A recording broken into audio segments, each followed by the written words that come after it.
우리 다 같이 하나님 말씀 사도행전 4장 말씀 보겠습니다.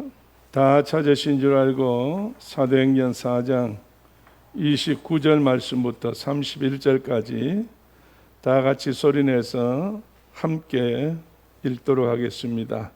주여 이제도 시작. 주여 이제도 저희의 위협함을 하감하옵시고 또 종들로 하여금 담대히 하나님 말씀을 전하게 하여 주옵시고 손을 내밀어 병을 낫게 하옵시고 표적과 기사가 거룩한 종 예수 이름 이루어지게 하옵소서 하더라. 빌기를 다하며 모인 곳이 진동하더니 무리가 다 성령이 충만하여 담대히 하나님 말씀을 전하니라. 아멘. 아멘. 할렐루야. 자, 우리 옆에 분들 한번 서로 보시고 한 주간 잘 지나셨나요? 축복의 날입니다.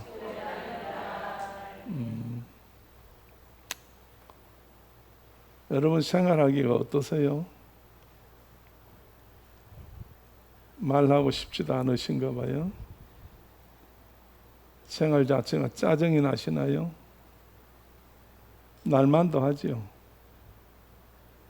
여러 가지 모든 여건이 내 생각대로 내 원대로 안 되기 때문에 그렇겠죠. 여러분 행복의 기준은 어디 있습니까? 나한테 있죠.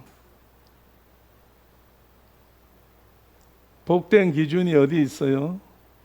나한테 있어요. 내가 좋으면 다 행복하고 다 복이 되는 겁니다. 그러나 내가 기분이 어떻다든지 여건이 어떻게 돼서 내 생각대로 안 되어지면 모든 것이 다 엉망진창이라고 생각이 들어. 오늘 하나님은 우리를 부르실 때에 그래서 하나님만 바라보라고 하시는 겁니다. 예수만 바라보라고 하는 거죠. 성령님만 의지하라는 이야기예요. 오늘 이 시간에도 만약에 내 생각대로 내 뜻대로 안 된다고 불평하고 불만하고 원망으로 가득 차 있다고 한다고 하면 우리가 조금 더 넓게 생각해서 회개하시고 하나님을 바라봅시다. 예수님을 바라봅시다. 성령님의 도우심을 받아야 됩니다. 오늘 지난 주일도 말씀드렸지만 사도행전 4장을 통해서 베드로와 요한을 선두로 해서 그 당시에 120명 문도가 되는 하나님의 택하신 성령을 부으신 자들의 생활을 우리는 잘 알고 있습니다. 베드로는 예수님의 수제자라고 했던 사람 중에 한 사람이었는데 예수님이 일하실 때에 조금 이해가 안 되는 말씀을 하셨습니다. 내가 언제 예루살렘에 올라가게 되면 대제사장들과 사두개인과 바리새인과 모든 지도자들에 의해서 내가 많은 고난을 받고 내가 죽으리라. 그리고 사흘 만에 다시 내가 살아나리라. 이 사실을 예수님이 3번이나 제자들에게 말씀을 하셨을 때에 반응을 제일 먼저 나타낸 사람이 누구인가요? 베드로가 제일 먼저 반응을 나타냈어요. 무슨 반응을 나타냈어요? 주여, 예수님이여, 그리하지 마옵소서. 이게 무슨 말이에요? 죽지 말라는 이야기입니다. 그리하지 마옵소서. 왜? 베드로가 볼 때에 예수님이 하시는 일을 볼 때에 세상에서 보도 못했던 일이고 쉽게 말하면 표현을 한다면 기사와 표적과 이적이 나타나서 지금 예수님 때문에 따라다니는 제자들이 인기가 대단하다는 이야기.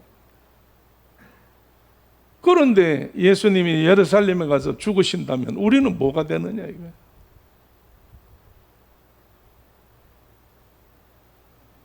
예수님이 이 땅에 오신 목적에 대해서 베드로도 비롯해서 모든 제자들이 모르고 있었다는 이야기입니다. 아는 것이 오늘 우리에게는 힘이라고도 말을 합니다. 오늘 만약에 베드로가 예수님이 이 땅에 오신 목적이 무엇이었다고 하는 사실을 알았다면 그 순간에 주님 감사합니다. 정말로 주님이 죽어주신다니 너무 고맙습니다. 아마 그리 했을 수도 있을 거예요. 오늘 예수 그리스도는 이 땅에 오신 목적이 뭐였어요? 오늘 모든 죄로 말미암아 불행한 인간들을 위해서 사망의 음침한 골짜기로 죽음을 향하여 달려가며 희망이 없는 인간들에게 나는 길이요 진리요 생명이요 나로 말미암지 않고는 하나님 나라에 올 자가 없다고. 내가 아니면 너희들은 뭐가 없다는 이야기예요. 쉽게 말해서 천국이 없다는 이야기입니다. 천국이 없다는 이야기예요. 이것을 발견하지 못했고 알지 못했으니까 베드로가 그리하지 마옵소서. 주님이 한번 생각해 보세요. 그런 이야기를 했어요. 그런데 예수님이 말씀하신 대로 실천하셨습니다. 십자가에 못 박혀 돌아가셨어요. 이렇게 돌아갔을 때도 베드로는 어떻게 했어요?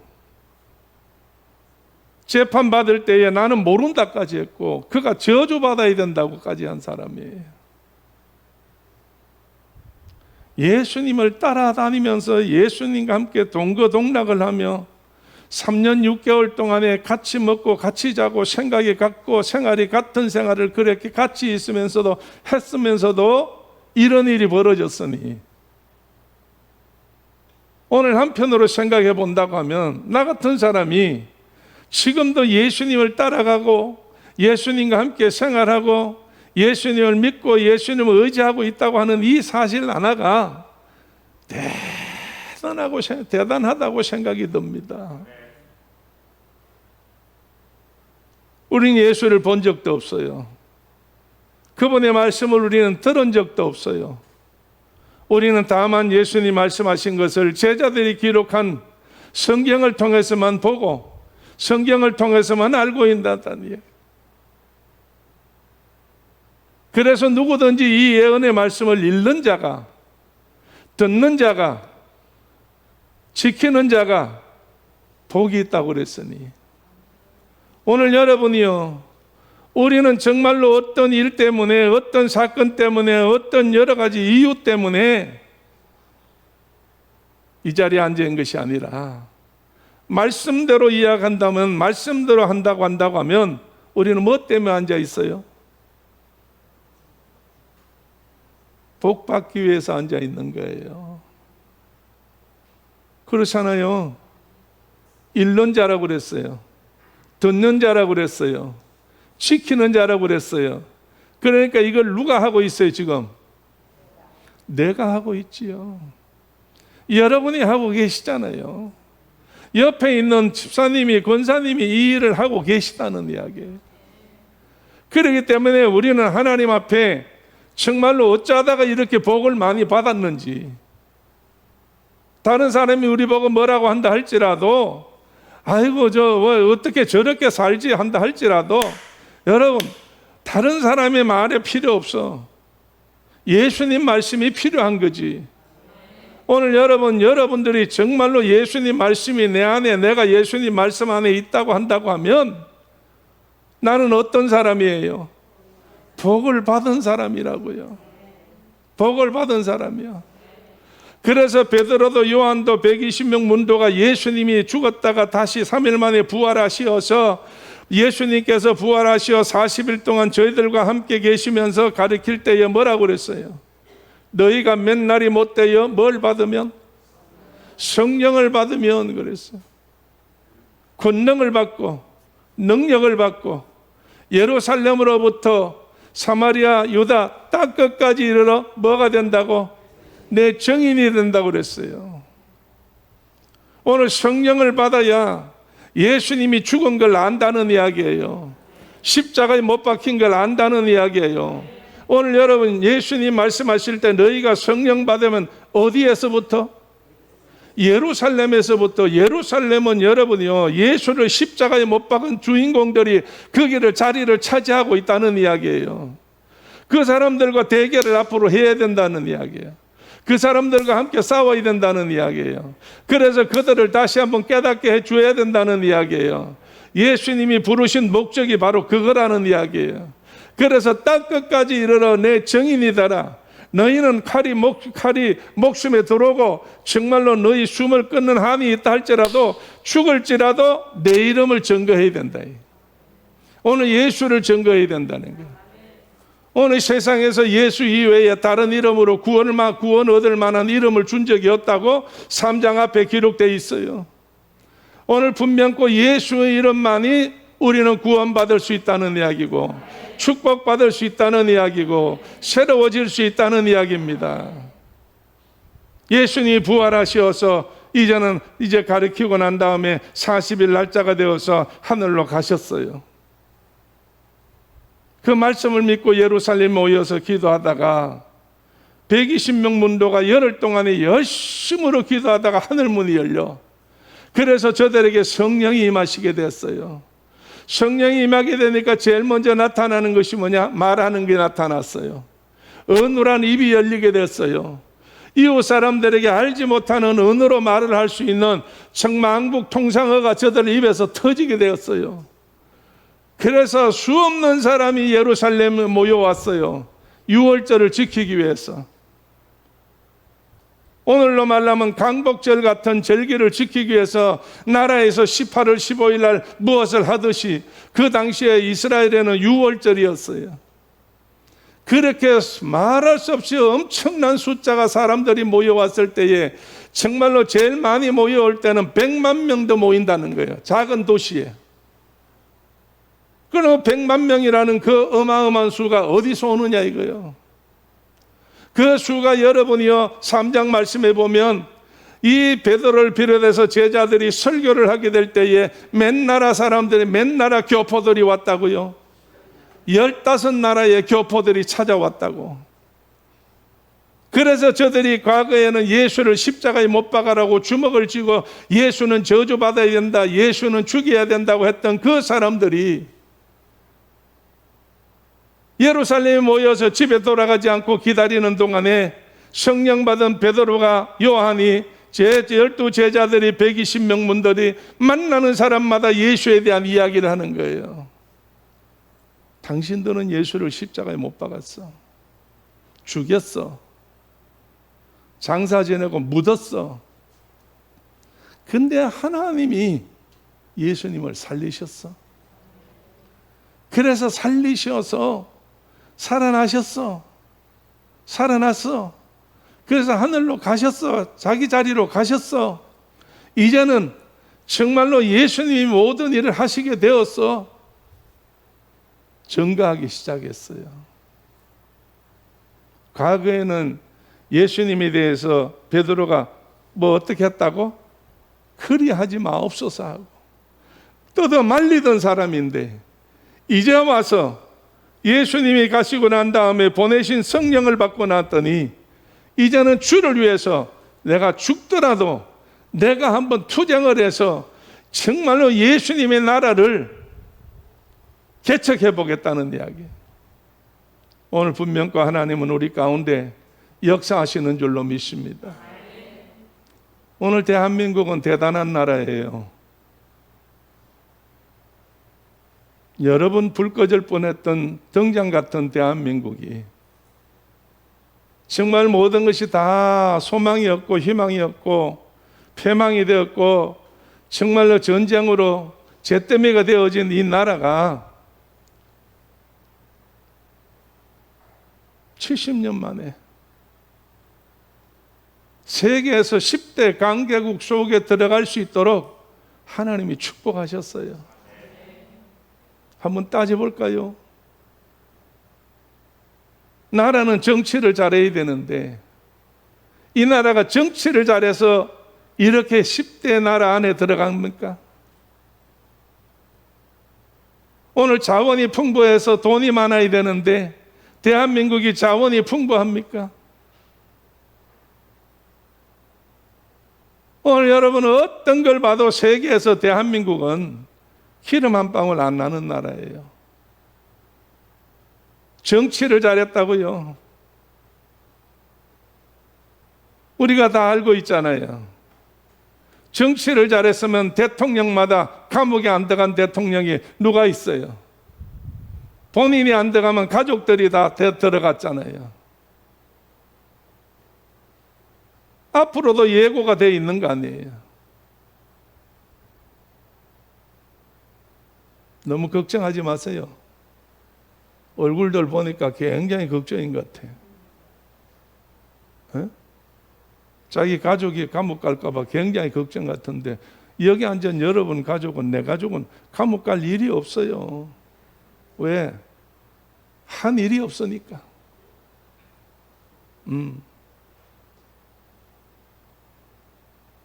오늘 여러분,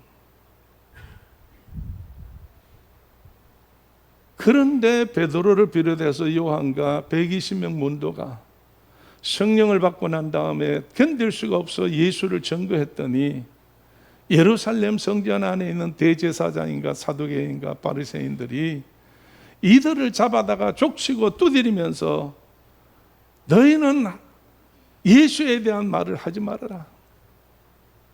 예수에 대한 말을 하지 마라. 자, 우리 한번 4장 1절에 한번 가봅시다.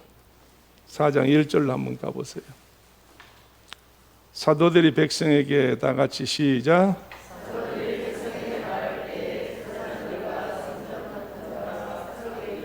백성을 가르친가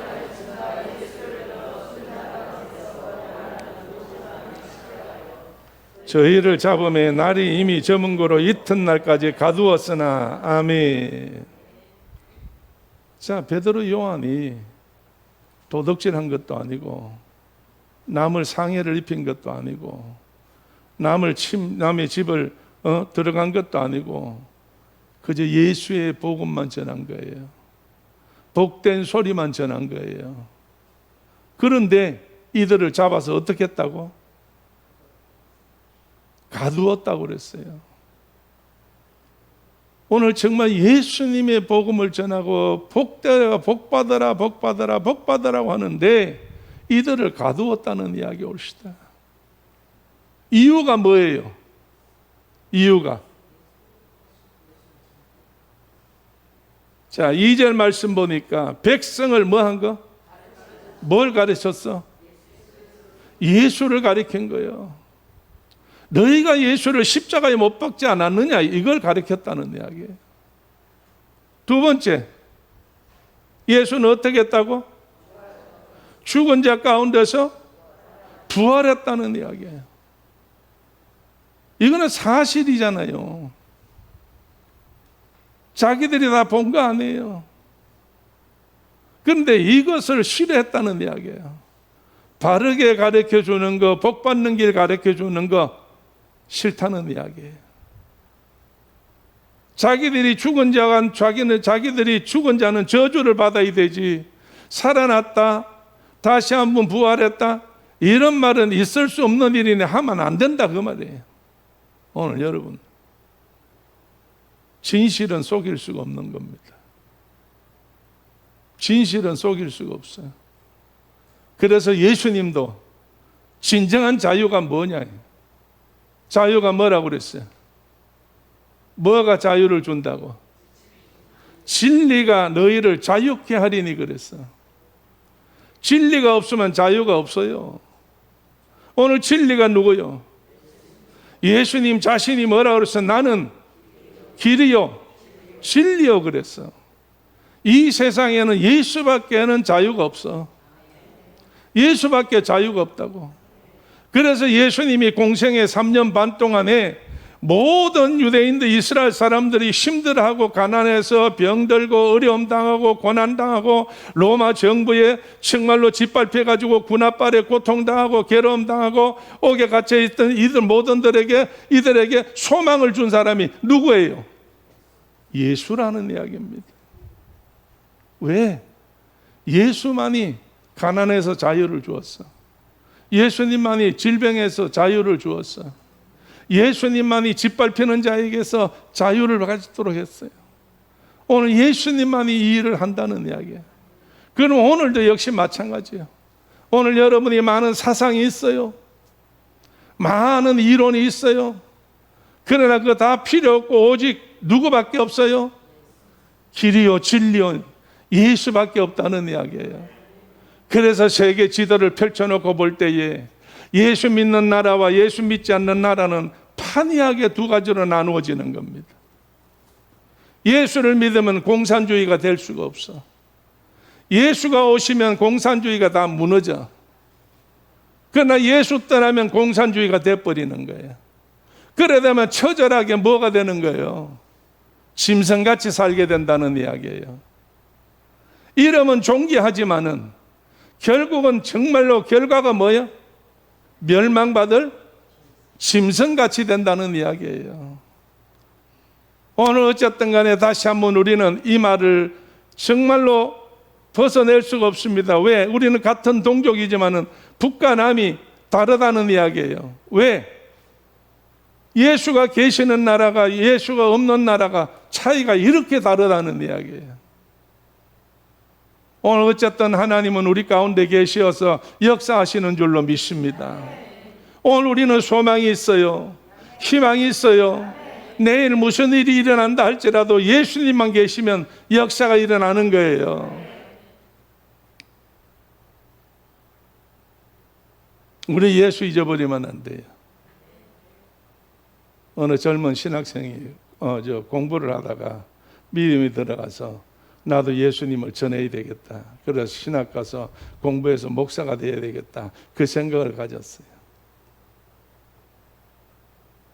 그래서 내가 예수님을 더 깊이 알아야 되겠다 싶어서 깊은 산에 들어가 가지고 이제는 기도를 하기 시작하고 성경을 보기 시작했어요.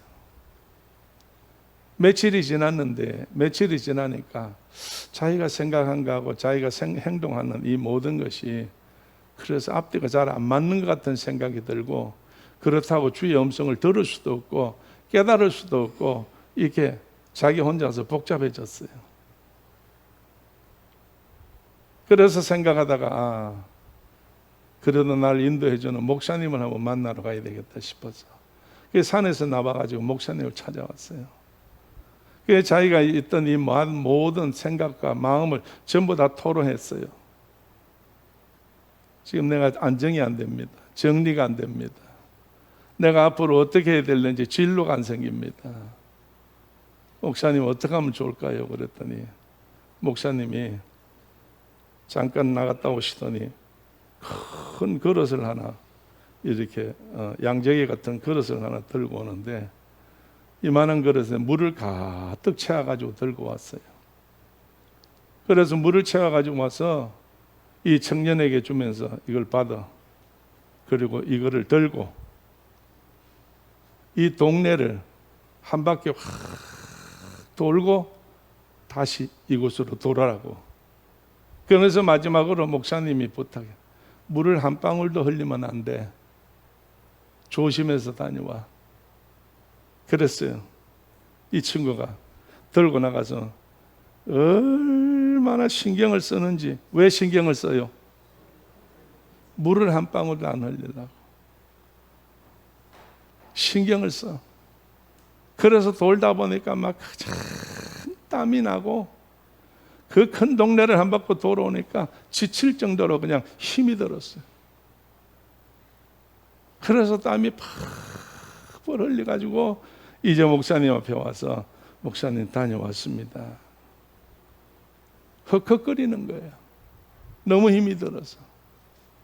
그래서 목사님이 다른 말씀만 안 하시고, 자, 내가 이거를 들고 동네를 돌고 올 때에 이 동네를 도는 동안에 예수님을 몇 번이나 생각했느냐고, 예수님을 몇 번이나 생각했냐고 목사님이 질문을 했어요.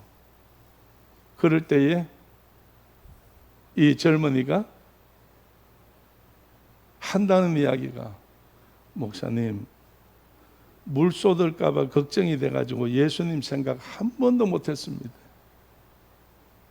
물 한 방울 흘릴까 봐 예수님 생각 한 번도 못했습니다. 그래서 목사님이 이제 한 말씀 하십니다. 내가 잠깐 들었던 물그릇 하나도 내가 거기에 정성을 썼다 보니 예수님을 생각 못한 것 같이 매사가, 내 생활의 매사가 예수님은 생각 없고 가지고 있는 어떤 일에 대한 그거 생각하느라고 예수님을 잊어버린 거 아니냐. 세상은 너에게 믿음을 주는 게 아니고 뺏어가려고 하는 거다. 세상의 모든 것은 예수님 앞으로 인도하는 게 아니라 예수님하고는 관계가 없도록 만드는 것이 세상의 일이다. 이거를 잘 생각해라. 이제 돌아가서 내가 이거를 늘 염두에 두고 모든 어떤 사건이나 일이나 어떤 일들 중에서 제일 먼저는 누구다? 예수라고 하는 사실을 기억해라. 오늘 여러분, 우리 생활이 그런 거 아니겠어요?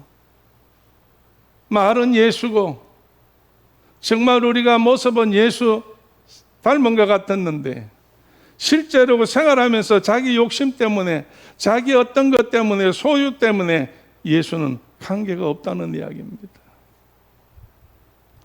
오늘 여러분, 베드로는 다시 한번 예수님이 생존해 계실 때에 사역을 마치고 난 다음에 너무 힘드니까 너희는 먼저 배 타고 바다를 건너가 있거라. 나는 잠깐 기도하고 가겠다. 그래서 밤중에 배 타고 그를 건너갔는데 예수님이 찾아오시는데 풍랑이 일으니까 누구라고요? 유령이라고 그랬어요. 이 풍랑이 일어나니까 유령이다 그랬어요. 그럴 때 예수님 보시고 하시는 말씀이 뭐라고 하셨어요? 안심해라, 내다. 이렇게 말할 때 베드로가 너무 놀라워가지고 주님이시라면 나에게 말씀해 주시어서 오라고 하십시오. 주님이 물 위로 걷는 같이 나도 물 위로 걸어가겠습니다. 그러니까 주님이 오라고 그랬어요. 그러니까 그냥 다른 제자들 다 제쳐놓고 배에서 내려서 물을 저벅저벅 걸어서 예수님하고로 가는데 갑자기 풍랑이 일어서 지금 뭐가 몰려와요? 파도가 몰려와서 예수님을 덮어요. 이때에 베드로가 물에 빠져버렸어요.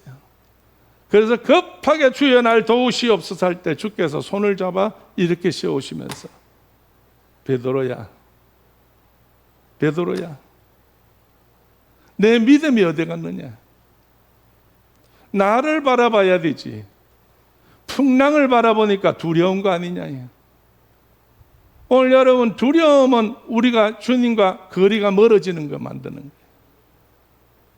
오늘 우리는 신뢰가 있을 때에 주님과 우리는 가까워진다는 이야기예요.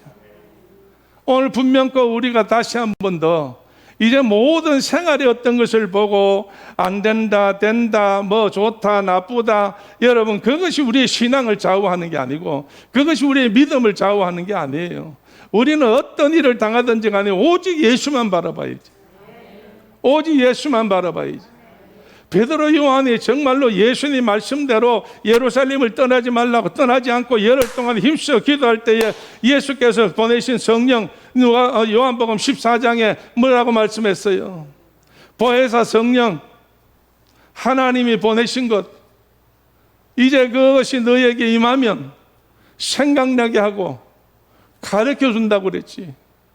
오늘 여러분이요, 우리 스스로가 믿음을 지킬 수 없고 우리 스스로가 기적을 일으킬 수 없어요. 하나님의 말씀과 성령의 말씀이 오늘 우리에게 새 힘을 주시고 새 길을 열어주시고 새 능력을 주시고 새롭게 하시는 줄로 믿어요. 그래서 오늘 우리에게는 늘 성령으로 충만해서 그 성령이 나를 이제 기운을 도와줘야 되는 거예요. 에너지를 발산해 주셔야 되는 거예요. 주의 능력을 우리에게 줘야 되는 거예요. 오늘 베드로가 정말 그리하지 마옵소서 하다가 목숨을 걸고 나가서 저들에게 너희가 십자가에 못 박힌 예수는 이제 우리는 살아나신 것을 증인이다라고 한 이유가 뭐예요? 그들에게 성령을 통해서 예수로 가득 채워졌기 때문에 자신만만하게 담대함을 가지고 이 베드로가 전했다는 이야기입니다. 오늘 여러분이요, 정말 여러 가지 모든 상황을 볼 때에 어려운 시대예요. 이 시대에 정말 우리는 어떤 일이 있어도 오직 성령에 충만해서 말씀 가운데서 새 힘을 얻어야 되고 오직 예수뿐이야 된다는 이야기입니다.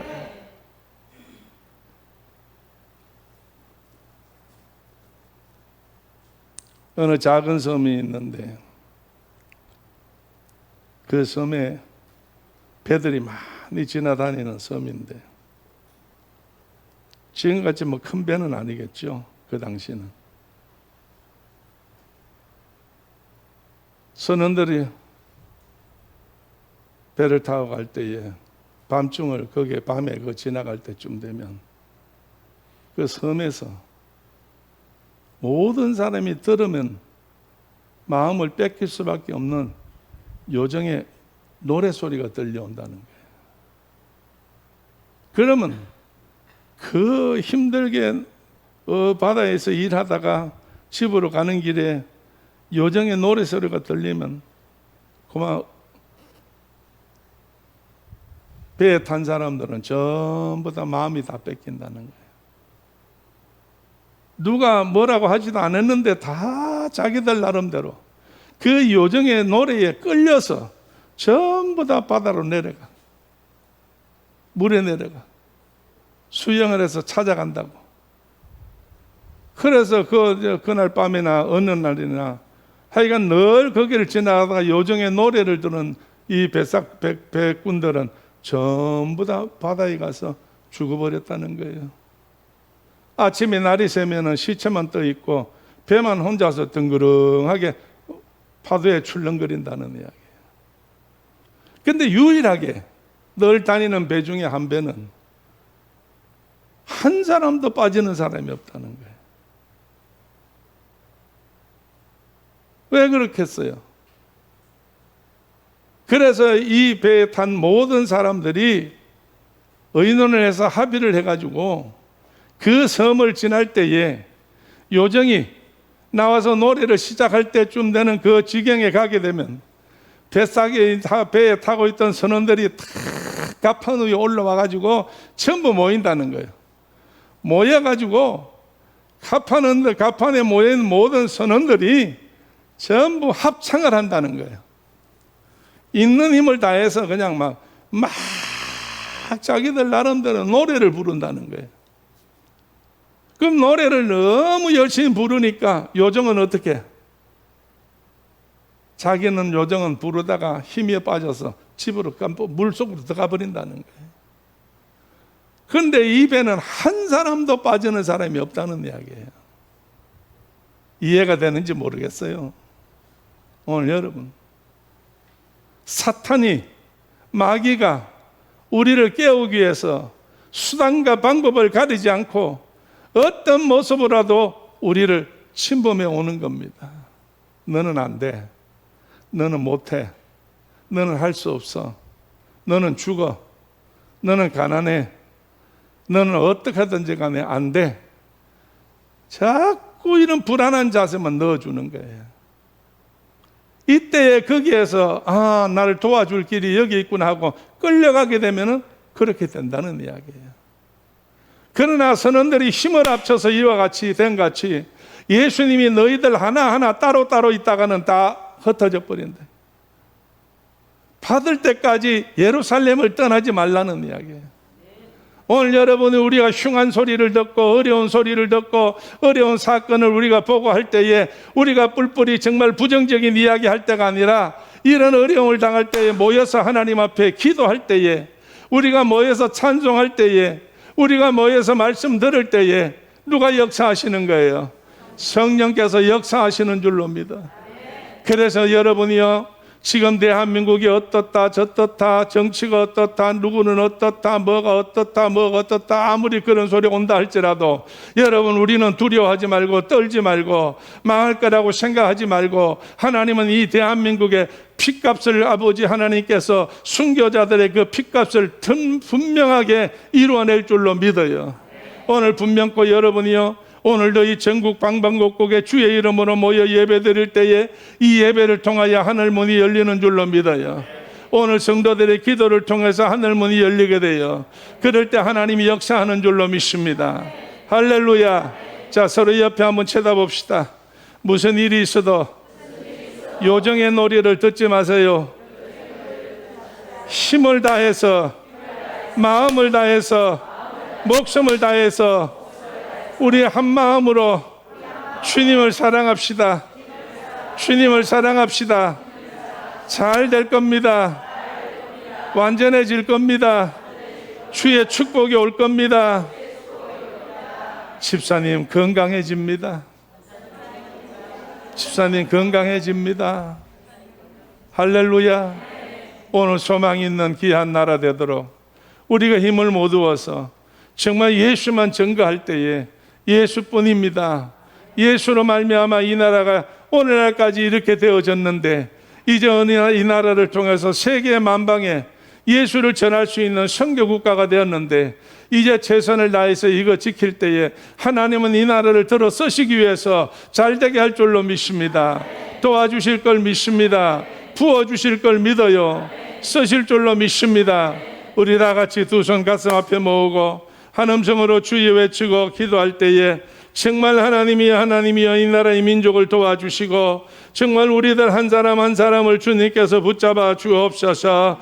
다 같이 한 음성으로 기도하겠습니다. 지금은 우리 주 예수 그리스도 은혜와 하나님 아버지의 크신 사랑과 성령님의 감동 감화하심과 충만하심이 오늘 함께 예배드리는 우리 모두들 머리 위에와 피로갑적을 세우신 초대교회와 이제 우리 재단에서 기도하는 제목들 위에 그리고 선교하는 아프리카, 필리핀, 중국 모든 교회들 위에 아버지 해외나 객지에 나가서 오늘도 이곳을 바라보며 주의를 지키며 예수님을 찾는 사랑하는 모든 성도들 머리 위에 그리고 나라 민족 위에 영원토록 함께 계시옵기를 간절히 축원하옵나이다. 아멘.